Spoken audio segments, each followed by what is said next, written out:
गई कदर साहिबा, खुशी हुई देखकर। तुम ठीक हो ना मेरी बेटी?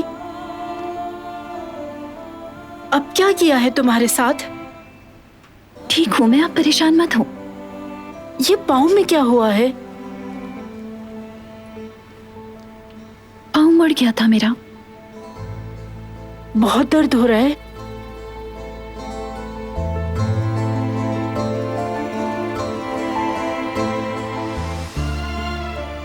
पाँव का दर्द तो बर्दाश्त कर लूंगी, लेकिन दिल की तकलीफ का क्या करूं? काश मैं कुछ कर सकती।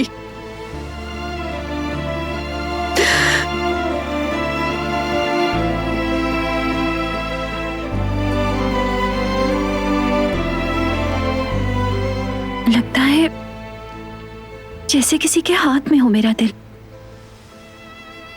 और वो मसल रहा हो उसे।